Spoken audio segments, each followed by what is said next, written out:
Well, welcome to another edition of JC Unplugged, and I'm super excited about our next guest joining us this week. You know him, you love him from MTV's 120 Minutes. He's done so many other things, but he is no doubt my favorite MTV VJ of all time. It is Matt Pinfield. What is up, buddy? JC, great to see you again. How are you today? You good? Dude, I am awesome. You were here in studio for Las Vegas Now, the show I host in the afternoon here on Channel 8, and we did like a 3-minute interview, and we finished. We're like, we've got to go longer. We've got to sit down and talk because there's so many stories to share, and I just want to pick your brain on so many things. So thank you for doing this. Absolutely. It's great to see you again, JC. We had a great day that day. Dude, that was a blast. Did people get, because I was like, the building was actually buzzing when you were inside here. We have a lot of guests that come inside here, but when someone resonates with people, and especially that they grew up watching in high school or college, they just get so excited. And I was super excited to see you. Is that the reaction you get everywhere you go? Pretty much. I mean, it's the beautiful thing was, how much, MTV for such a long stretch of time from the beginning of the 80s, straight through to the early 2000s, I think really resonated with young people in such an important way because, it was, defining pop culture, where I think there really was, it was a central place for people to go, for young people to go. And it was basically run by young people. I mean, that's the thing that was amazing. My bosses who hired me used to always joke with me and said, hey, they gave the kids a TV channel to run, you know what I mean? Which was cool. I mean, it was an amazing thing for me, because, as a kid who loved radio and was a big music fan, MTV didn't exist yet until I was, literally like just out of my teens, right? So, and that's when, I, of course, found out about it, loved music videos. The format was exciting and still very fresh at that period of time. I mean, there were promo clips that bands would do, like the Beatles and the Stones in the 60s. And, but it came, it really became an incredible part of culture.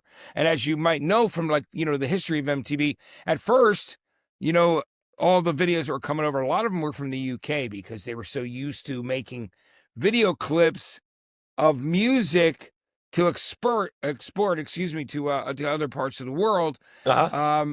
So, some of the earliest people like Tom Petty and the Heartbreakers and ZZ Top were like the first American people and artists that embraced the format. And eventually, everybody did because it was a necessary way to get your band exposed or you as a solo artist. It was beautiful though. So wherever I go, to answer your question, JC, sorry I went around on a little bit further. Go on. But wherever I go in the country and in fact the world, it's been pretty amazing to see the reaction. Like when I've been at the Punk Rock Museum in Vegas, there was one guy who came all the way in from Sao Paulo, Brazil, for one of my tours. People had flown in from Orlando, from Seattle, all over, when they had seen on social media that I was doing some of the tours because, it's, that was the reaction, kind of the same reaction you had, because that was the gateway for a lot of people to find out about music. And MTV used to push and literally, create and be the main conduit to pop culture, which had lost that place. Now it's mostly just reruns of ridiculousness and stuff. It's like, but back then, you know what I mean? That's where people went before there was the internet and things. There were so many other places to go. It was an exciting thing to be a part of. And I'll level with you, JC. I never expected to be on TV after the first time I did it. I had built up. When was the first time? When was the first time you were on MTV? All right, the first time was 1993 with Depeche Mode, because Depeche didn't, I was 120 Minutes, was hosted by a few different people over the years, but the longest running guy before me was a guy named Dave Kendall, who was a Brit, he was a British guy who worked behind the scenes as a producer and helped in the creation of the show itself, and was hosting it for a while.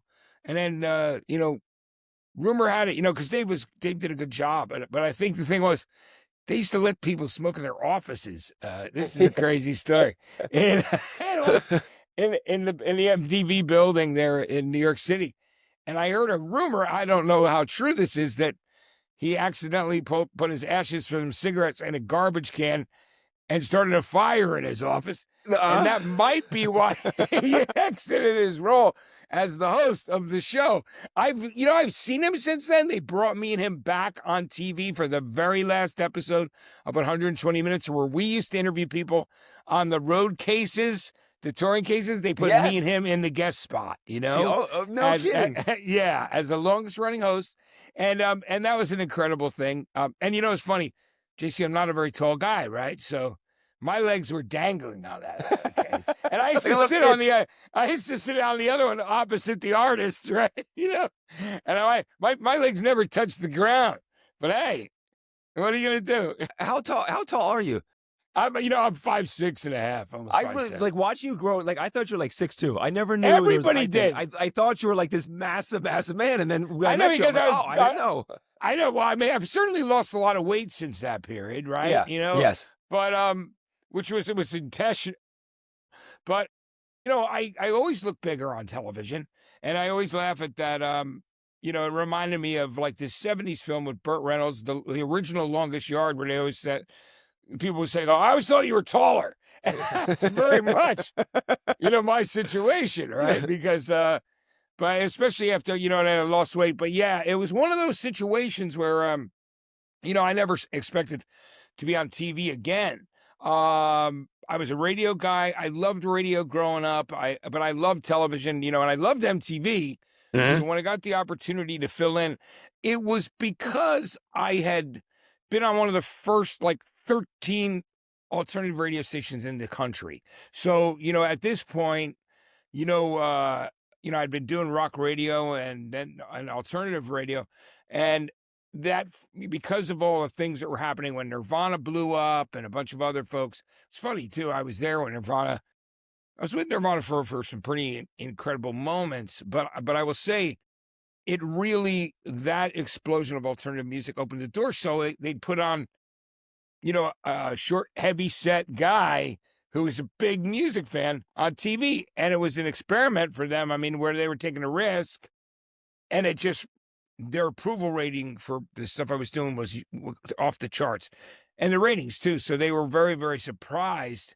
People were warm to a guy who, didn't have any hair on top anymore. Well, who were the other VJs? I remember seeing you for the first time, and you stood out. You were different. I'm like, oh, you go in the '80s. You have Alan Hunter, Mark He was Goodman. a great guy. Yeah, those guys are awesome. By the way, I love them on Sirius XM. I'm friends with them. Yeah, they're awesome on Sirius, and they're very dear friends of mine. I mean, Alan is, and Mark and I. It's funny. All the original VJs and I became great friends. Did you when I ended really? up meeting them later, and now we're still unbelievable. Such great friends, and it's.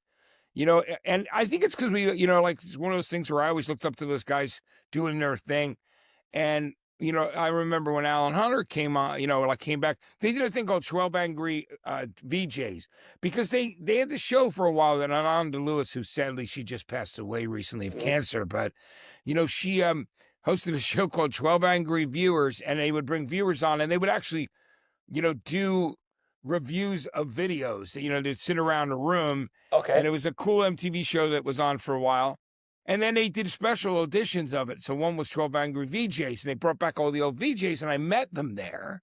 And they were like, hey, man, honestly, I remember Alan Hunter and Mark Goodman saying, you're like our, like one of our favorite VJs, if not our favorite VJ since the original crew.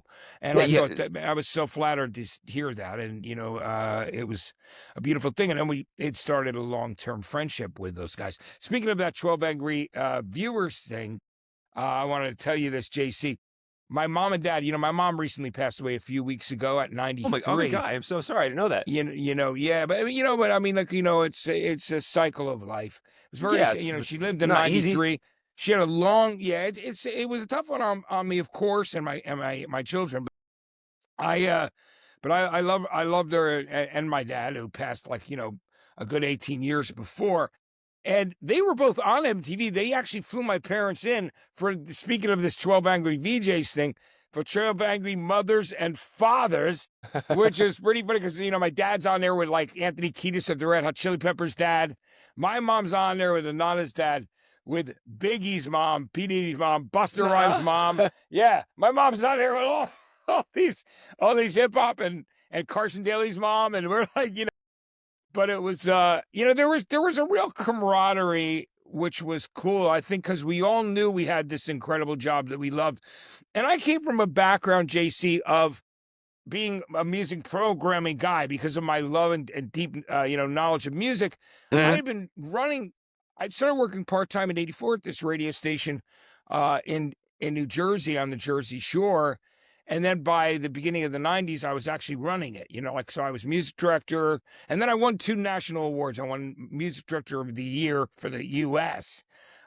In the beginning of the '90s, 2 years back to back. So that was one of the other things that brought me to the attention of the MTV people. So not only were the ones that lived in Long Island or Lower Manhattan in New York City listening to the radio station, or if they were vacationing on the Jersey Shore, they knew that the radio station was a place to go and hear new music. So the next thing you know, I got to know those people from the music department at MTV, and they, who picked the videos and did the specials and, the unplugs and everything else. And they, that friendship turned into them, also, calling me on a regular basis going, "Hey, Matt, can you tell us, is this record really got any heat on it? Is this song working? Do people like this song?" And I became, like one of the people that they would go to for information when they were, deciding on whether things were real and if they were getting hyped up by the record labels. Yeah. So that started that friendship and relationship. I would meet the people from the music department out at shows, and some of the VJs too, and that developed into a real friendship. After I'd won those awards those 2 years in a row for Music Director of the Year for the U.S., this thing called the Gavin Award, were inviting me to do a few things, and I read in this what they call music trade, which would be, it was like Billboard. There used to Yeah. be like 10 of them before, things went totally digital. But it was, I read that Dave Kendall was exiting 120 Minutes, and I literally just, you'll get a kick out of this, JC. So I talked to Kurt Stefik, who's one of the main people programming the show, and I called up. I said, "Hey, man, I just read that Dave Kendall's not doing the show anymore." I go, "What's going on?" He go, "What happened?" He goes, "Something, I think somehow he got blown out or something." I said, "Well, you guys need somebody like me who artists will respect, who knows the music, then to do this show." And I was, JC, I didn't believe I had a hope in hell of ending up on television, to be dead honest with you. Yeah, but I that was just like, shows though. You shoot your shot. You had a chance. You took your shot, and look what yeah. happened. If you're just joining us, it's Matt Pinfield, legendary VJ from MTV, and we're talking about how he got his start with MTV in 120 minutes. We're gonna bounce all over the place because you're saying stuff that I want to jump on, and I want to go back to something you dropped a little nugget, saying you had a bunch of Nirvana stories. Were you with Nirvana when they recorded the Unplugged album? The Yes, I special? was there for that. I was there for a lot of things. Like I was there when they were rehearsing. If you look right behind me, I mean, I'll just quickly tip it up, but there's the 4-time platinum, Oh yeah. record from the band that they'd sent me. And so I was there when they were rehearsing for Saturday Night Live for that iconic performance. I was there in the afternoon a couple days before the show went live. It was just really the people that were working in the studio, blocking the shots, which and the band and me and one of my friends, and that's all the only people that were there on the set of Saturday Night Live.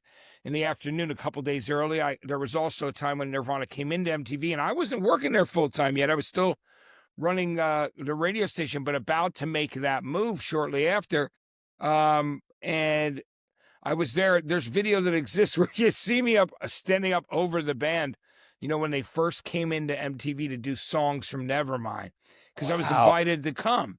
And so then there was the Unplugged, and I was there for that. The Alice in Chains Unplugged, a lot of these great Unplugs that I happened to be there for and just witness history. So, it was a beautiful thing, and I've kept a long-term friendship and relationship with Dave Grohl and Chris Novoselic from Nirvana, and I was kind of the go-to guy for the Seattle bands, literally, Yeah. once I started working there, because I think they trusted that I really loved the music and knew it, and that was the reason why they embraced me in such a big way.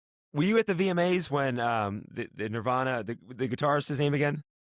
Oh, Chris Novoselic, the bass player with the throwing, yeah. When he threw it up And in they, the air and he went to catch and he missed it, and he yes, almost like knocked himself out. That was a classic. I mean, very painful moment, but that's such an iconic VMA moment from maybe what, 93 it was when that took place. yeah, it was right, right, really, like it was before I was about to start, just do my first fill in there. But it was yeah, I used to go to like a lot of the VMAs, and then I ended up, once I started working there full time in '95, I was there also as one of the people taking care of the artists Okay. that were there to perform. Like I remember taking care of White Zombie when they were performing, when Alanis performed for the first time on there. It was just it was what an exciting time to be there. And as again, I said, filling in 1993 with Depeche Mode, I was asked to come up shortly after that, and I thought, wow, maybe they're going to hire me or use me for something. And I went up there because usually here's the thing, JC, well, you don't expect. If MTV invited you up after you did a shift, you would think, well, they must be offering me something, because why else would they ask me to come in from New Jersey to the offices? Yeah.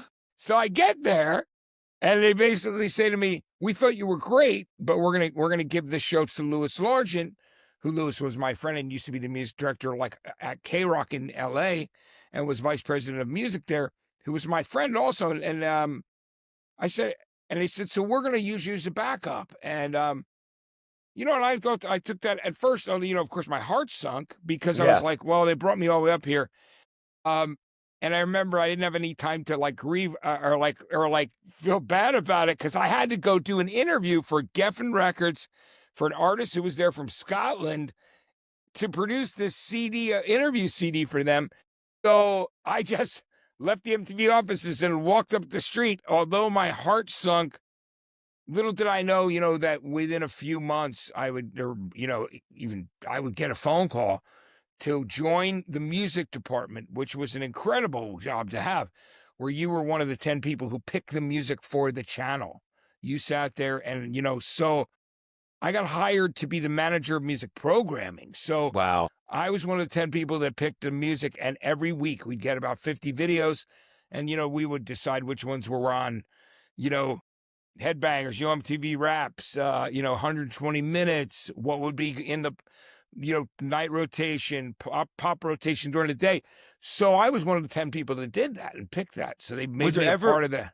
When you were doing that process and people were sending in videos, was there ever a video that someone sent in, and maybe someone out of the group of 10 that are like, no way, that's not going to work, and you guys ended up playing it and it became like No Doubt or the next big thing? Was there someone that came your way? Well, that's a perfect example. There was somebody, I without mentioning their name, who was in the music department, who said they were never going to play No Doubt, and we disagreed, and they were wrong, And they even told the label, "Oh, we're not going to play this band No Doubt." I'm like, "What? This is a great record." I thought Just a Girl was a smash, and I was like, the first MTV interview that Gwen Stefani and Tony and the band did was on 120 Minutes with me. Like, I did so many of those people's first interviews on the channel. You know what I mean? But it's hard.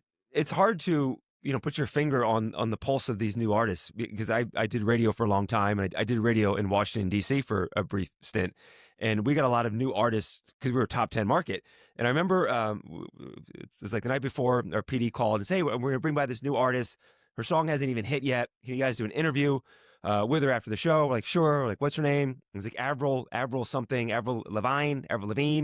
Like, okay. And so, it was Skater Boy was her first song. I think they played it for us. It wasn't even on the air yet. They played us the song. We came in, we did the interview. She's young, I don't know, 18, 19, young kid, quiet, not talkative. And we finished, and I'm like, this girl doesn't have a future. It's like, I know, it's wild. She doesn't have the right energy. I don't like, we went through the song Skater Boy, and, we all know what happened to her, but it's one of those things where it's hard, because I remember she left the studio. I'm like, do we have to save this interview? Do we have to air this interview? This is, we just wait for 20 minutes. With you? I'm going to tell you something very interesting about that. Now, Avril's a nice person, but I interviewed her for Mark Cuban's channel. So I used to have a show on Mark Cuban's when HDNet was owned by Mark Cuban before they sold the company, and now Access TV. He sold his share in it, but when he started the first high-def TV channel, he gave, but even before, Dan Rather or anybody like that, he did, he reached out and gave me an interview show. So I did for Mark Cuban a half-hour interview show called Sound Off with Matt Pinfield. Avril was on that, and she was not an exciting interview. She was nice enough, but Super she nice. was like, but she was so quiet, exactly like you said. You know what I mean? She had that huge hit, Complicated, too, right? That and Skater Boy, those two back-to-back hits. Yeah, so, but I had the same experience that you did, that she was not the most exciting interview, I'm trying to say. So I have to agree with you. So you're not the only one who felt that way. And, to be honest, somebody from the record label went to me, yeah, it's going to be a little painful.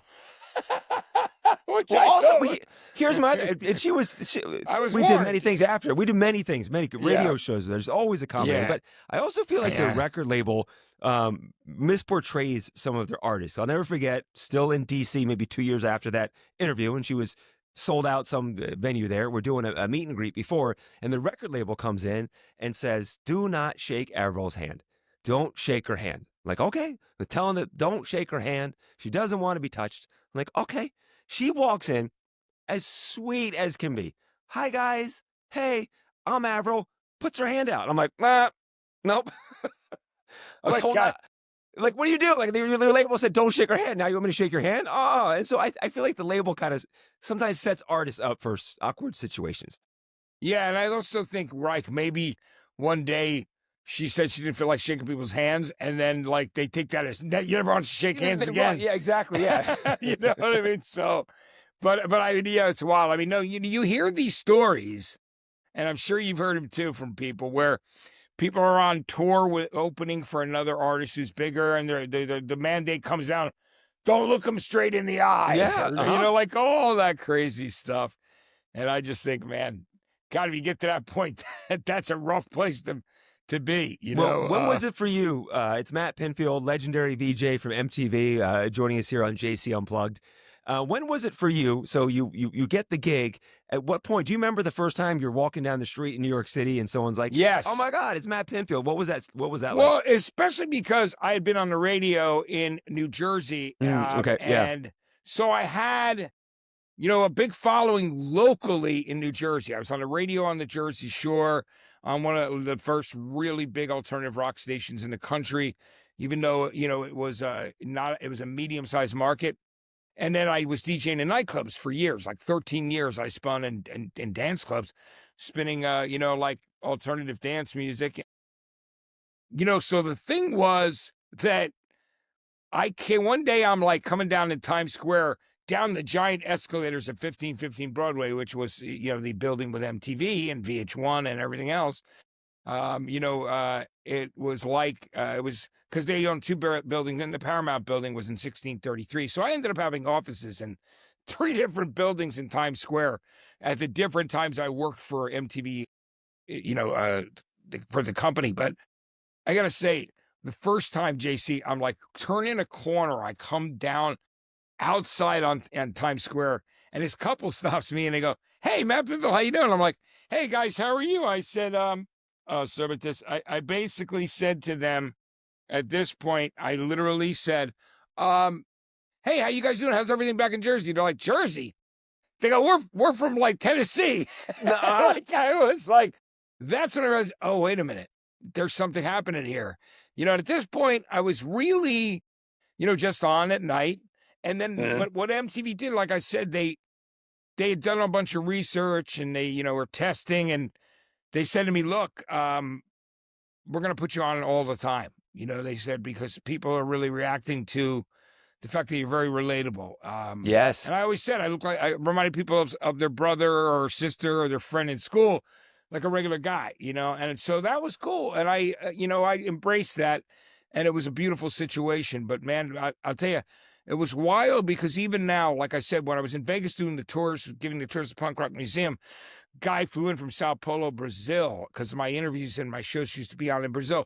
And MTV had such an incredible international reach that I would meet people, out from the Middle East and from South America and all over that, when I found out, they were running my interviews in Portuguese and, my shows in Portuguese. The voice would Yeah, dub it. yeah, yeah. Sometimes they would dub it. Sometimes they would just do subtitles. You know what I mean? Okay. Like, literally, but it was just it was really amazing. And, but that's how powerful MTV was at the time. And again, it was huge. Like JC, I never had the ego where I was like, I mean, like where I was like, oh, man, I always treated people with the respect I wanted to be treated with, and that I met over the years, and certainly the artists and all people. And, I think that was also the thing that really surprised them. I mean, the bosses at MTV, saw me outside an Oasis show at Madison Square Garden, and where I literally waited for every single person that wanted either an autograph or a picture or just to say hello, to give them the time. And That goes, that goes a long way. I want to talk about TRL because TRL rolls around. Did they offer you a spot on TRL? Were you ever in the conversation of hosting? Well, TRL? actually, it was originally called Total Request. So it was, I hosted the pilot for it, which was just because they wanted me to do it. But of course, at that period of time, Carson and Ananda were new, and this other guy named Toby. The story's really wild. Toby, and this is pretty amazing.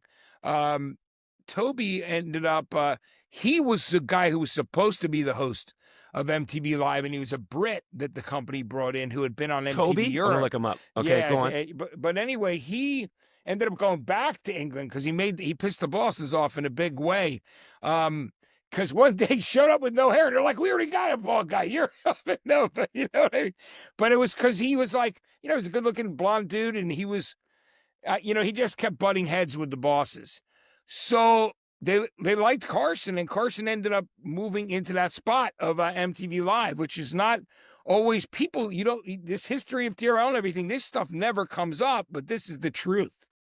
So what happened was, as I said when we were, I think when we were talking last time, Carson got hired, and I ran into Carson at a party in Los Angeles.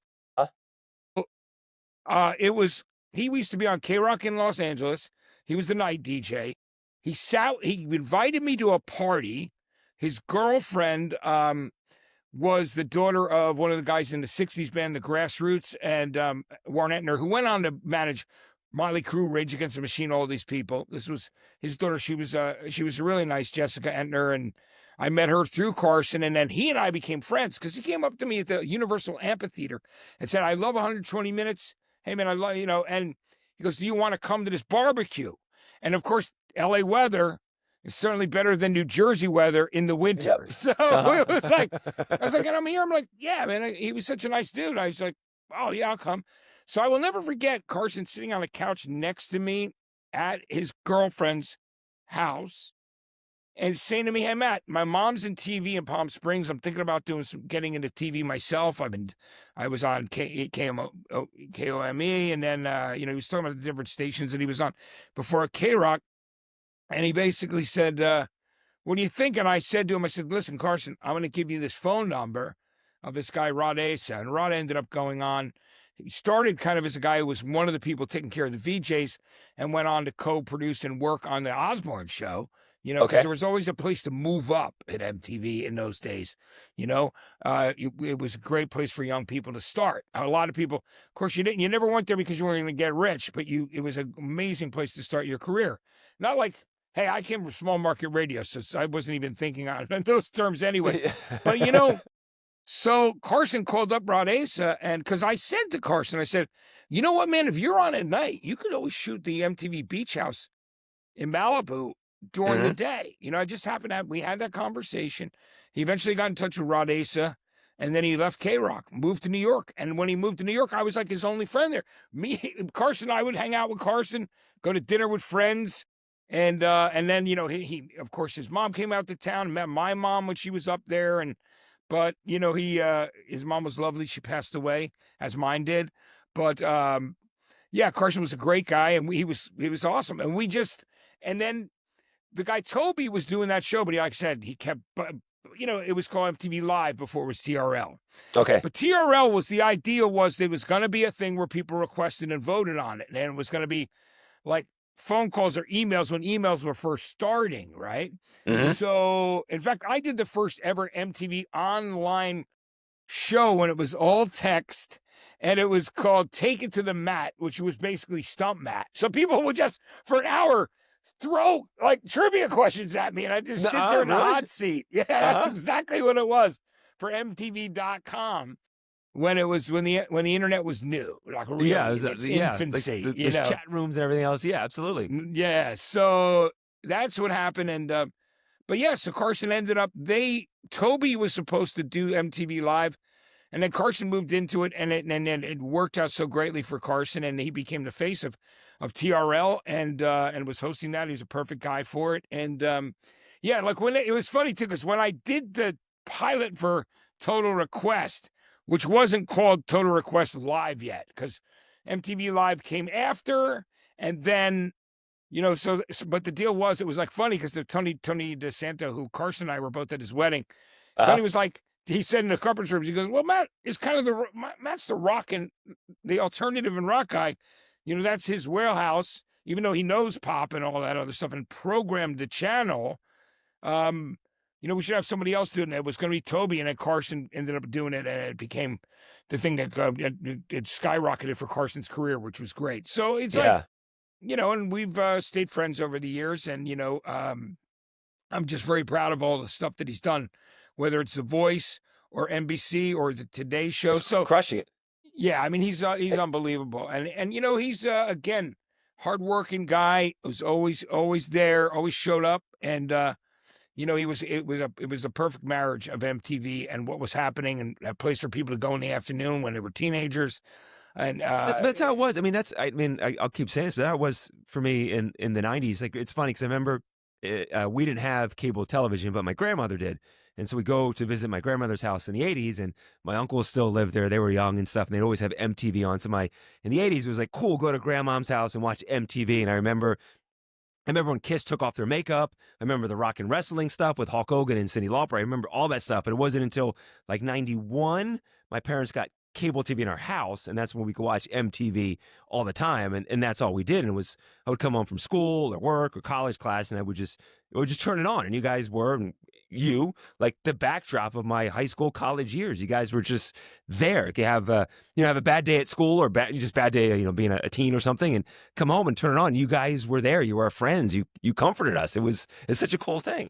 it was a beautiful thing. It was a great experience, and that's what I love to share with everybody. Like there was never any like weird vibe on set in there. We were all kind of all for one. Everybody really was grateful to have the job that they had, loved that they were working in music, and it was a great experience for all of us. And I just whenever I run into any of my old coworkers, like we're really excited to see each other, and it's we realize you're part of an incredible revolution, and what a beautiful gift, an opportunity that was for us. And here here we are all these years later, and we're still talking about it because it had such an impact. Yes, it And did. and I remember when certain videos came in and you fought for them, and we'd have, I still What were some that you guys? Tell us some you guys fought over. well, it's like 311's a perfect example. And they've done like in Vegas where you are like 311 day. And, but I remember, and I still remember this was, I remember being in the music room and just explaining to people, look, like this, and even though the music is not the same, the independent swell that Green Day had as they built up before they signed with Reprise Records and Warner Brothers.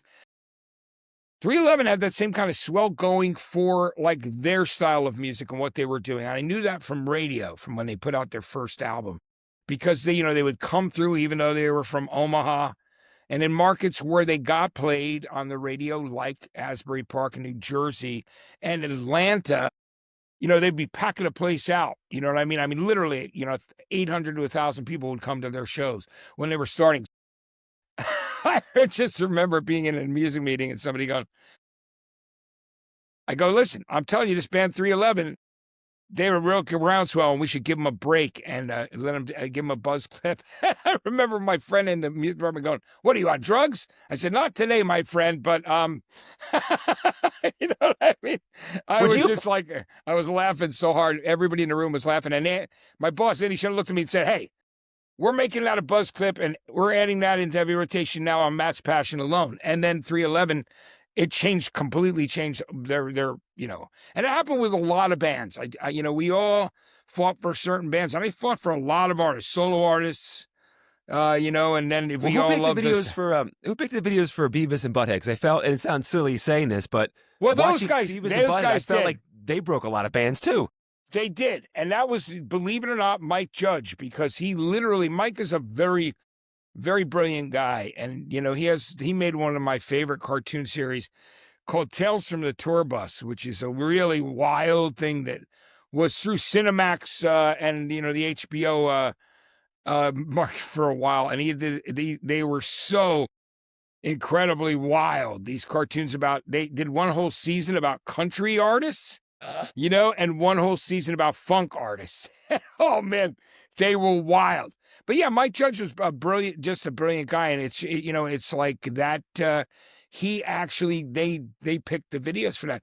You know, it's wild. It's like Celebrity Deathmatch, right? Yeah. So I was on that fighting Jesse Camp, and I won the fight. Were you really? Yes. And so Jesse Camp was and I have one of my claymation characters in glass that MTV gave me over there. And they didn't give them to everybody, but they liked me. And, you know, it wasn't my voice on the cartoon. Like I did a voice on a Nickelodeon kids show where they had me as the villain called the Naked Brothers Band. And those two sons of Polly Draper went on to be movie stars now. You know, they're Nat and Alex Wolf. But it's really interesting because, you know, I was on that show, live action. I thought it was great because I had young daughters, you know, and I was like, oh, wow, cool. I can be on a kid's show while I'm doing all my rock and roll stuff, too. Yeah. And so, you know, they did an episode where I was animated. But when it came to Celebrity Deathmatch, it was never the real person's voice. So when I found out I was fighting Jesse Camp, they pulled me in the hallway and they're like, all I can say is the guys that are making the show like you. And that was their only way of saying that I was going to win the fight, because it was. But hold on, because Jesse's sweet. Yeah, Jesse's a totally nice guy, and we've never, you know, but you know it was called the Battle of the Non-Network Stars, so it was like Emerald fighting two fat ladies. It was like kind of crazy, you know. All the episodes are pretty amazing. But Jesse Camp was the guy that won the. They did the national MTV VJ. Yeah, search, right? Want to be a VJ. He was the one. And it was the second one. Yeah. This is how I remember. They said he was homeless, and everyone started rallying around him because he's homeless, and he tried out and he wins it. But is this just an urban legend that he was never homeless? He was some rich kid from the South, and he just said he was homeless. Here's the thing. I think he came from he might have maybe there were some mental health issues. I mean, I don't want to say. In particularly, but I think, you know, he might have chosen, I don't know the whole story, to just like kind of do living on the streets, trying to just do some kind of rock and roll lifestyle. Yeah. And Dave Holmes came in second on that thing and ended up having a good career through that. So Dave, you know, is a comedy writer. He's a comedy guy. He's a DJ guy. Dave has been, you know, Dave was. You know, he came in second, but in a way he won because he's still rocking. You know, he's like, he's on Sirius XM. He's doing a bunch of stuff. But I remember, like, you had to that second want to be a VJ. You had to, like, literally stump me. Like, that was one of the things. I had to stump you, and you'd answer the questions. Okay. So, and it was wild because I was there at both of them. And then that second one. I was literally getting on a plane in the middle of the broadcast, going to like an airport and flying to the chairman of MTV's wedding, Tom Freston, because, and you know, he only invited like 12 people from the entire company, which is unbelievable. So, he liked me. So, you know, they invited me to that wedding, you know, and Tony Bennett was singing at the wedding and, you know, David Geffen was there. I mean, it was a power thing. So I left in the middle of the Want to Be a VJ Day competition. and then Jesse won, and then and Dave came in second, but people liked Dave enough, so they offered Dave a gig, and so it worked out. But this goes back to then the celebrity death match. If people aren't familiar with that show, is iconic '90s, early 2000s. It'd be clay animations of celebrities fighting against each other, and since they were clay, there'd be over the top moves and graphic stuff, and so they had you against Jesse, and then you end up winning that. Yes, because Judge Mills Lane. Remember him? He's like he literally is the judge, and Jesse. I'm spinning Jesse around, and like pulling him by he wore those like scarves, almost like the Tyler. scarves, But and then at one point like Judge Mills Lane finishes him off. It's like crazy, so but I'm actually still when I see Jesse, I'm friends with Jesse. I like Jesse a lot. He lives in America LA. fell in love with him when he became a VJ. Yeah, but I just remember that backstory of his. But it was wild. I mean, I never really knew, to be honest with you, JC. I don't think he was homeless unless he just chose to live on this. Yeah. My guess is, then this is me just being honest. I think part of it was a mental health thing. Part of it was a rock and roll dream. I think he chose to crash wherever he crashed. It was more one of those kind of rock and roll things. I'm not so sure. There was talk that, he had a family that actually was quite well off in Connecticut. I mean, I really don't know. This is all pretty Google too. So this was just your college buddy hears something, and then you tell another friend another thing. Next thing you know, it's spreading across the country. Matt, I gotta wrap it up because we're starting to run out of time here, man. But we could go another hour. You got to come back on because this has been an absolute blast, man. Catching up with you. Well, it's been fun, JC. I love hearing doing stories. It with you. When do you come back to Vegas again? So you were just here last week and you did tours. Yeah, probably in a couple of months, but we'll definitely have to get together and do something, So we'll see. You and I will stay in touch. Absolutely. All right. Yeah, your show is 120 minutes. Mine is just 60 minutes. So maybe they'll give me another extra hour in the future. Yeah, and and you can find me on Matthew Pinfield on Instagram, or Matt Pinfield on X, and also, I'm Matthew Pinfield on Facebook. But and I have a syndicated radio show called Flashback that's on about 200 radio stations, a classic rock history show that I do that's on FM stations all over the U.S., Canada, and Europe. And then I do a show in Los Angeles on KCSN and one on KLOS. So I just keep on going, and I'm working on my second book, because I have a book. Okay. You can go to Audible or you can go to Amazon and you can check out my book called All These Things That I've Done. It was based on the song the Killers wrote about me, Brandon Flowers, that I inspired that Killers song. So there's actually, speaking of Vegas, there's a great story in that book about how that song came to be when I tried to sign the Killers. Well, we're going to have to go now read that book now. Matt, dude, thank you so much. This is a pleasure having you on JC Unplugged. It's Matt Pinfield, one of the greatest MTV VJs of all time. Thank you, Matt. Appreciate it, buddy. It's great to see you, JC. Thanks for having me on.